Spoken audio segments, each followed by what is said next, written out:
नमस्कार बंधुरा आमी आछि नंदी धामेर गेटेर सामने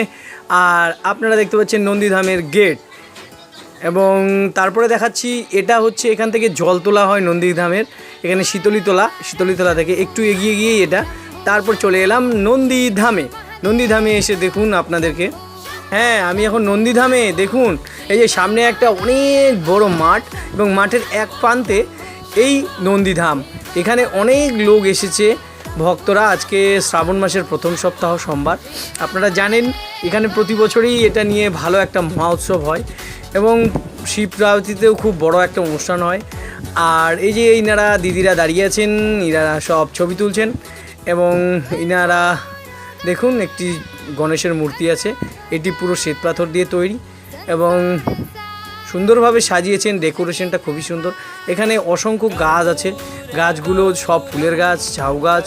এবং এই গাছগুলো সব মেকিং করে পরে বসানো হবে এবং সব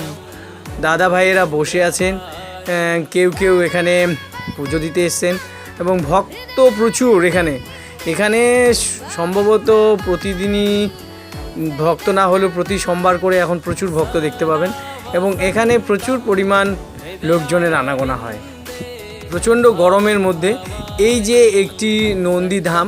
এটি কিন্তু সত্যি খুব সুন্দর এই যে একটা কাকু আমার পুজো দিচ্ছেন এবং তিনি তার মনস্কামনা সেখানে পূরণ করছেন এই যে দেখতে পাচ্ছেন সামনের দিকে ব্যারিকেডটা এখানে একটি নন্দী বলে একটি ষাঁড় ছিল তার এখানে সমাধি এবং সেটা দিয়েই এখন এখানে নন্দীধাম আর এই যে সামনে জলের ব্যবস্থা করা আছে এখানে ওঠার আগে আপনারা পা ধুয়ে দিবে এই জলটি এবং তারপরে আপনি যাবেন এখানে জল ঢালার জন্য এবং দেখুন দিদি ভাইরা এখানে জল ঢালছেন এবং এক দাদা ভাই দাঁড়িয়ে আছেন আর আমি একটু এদিক ওদিক ঘুরে দেখছি তো এই ফলগুলো কালেক্ট হয়ে গেছে এবং এখানে দিদি ভাইয়েরা পুজো করছেন পুরো মন দিয়ে পুজো করছেন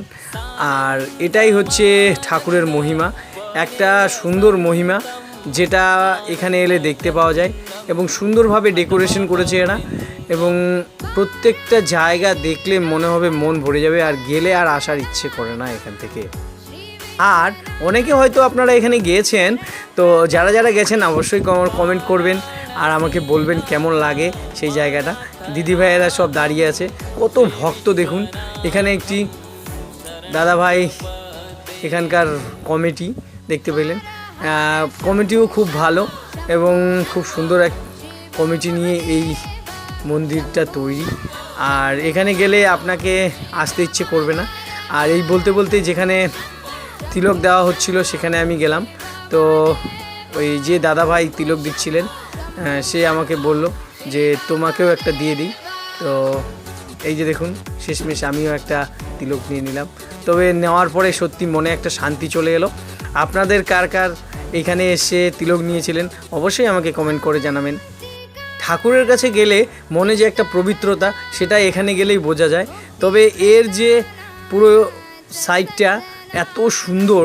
যে বলার মতো নয় এখানে বারবার শুধু ভিডিও করার ইচ্ছা হচ্ছিল আমাকে কিন্তু ভিডিওটা অনেক বড় হয়ে যাচ্ছে তাই আমি আর বেশি ভিডিও কিছু করলাম না আর কিছুক্ষণ বসে থেকে মনটা জুড়িয়ে ওখান থেকে আসলাম এবং হালকা করে বৃষ্টি হচ্ছিল এই যে গেটের সামনে সুন্দর করে হর হর মহাদেব ওম লিখে রেখেছে এবং এত সুন্দর লাগছিল যে কি বলবো পরিবেশটা উপরে সুন্দরভাবে পতাকাগুলো টাঙানো ছিল আর আবারও দেখা হবে পরবর্তীতে ভিডিওতে।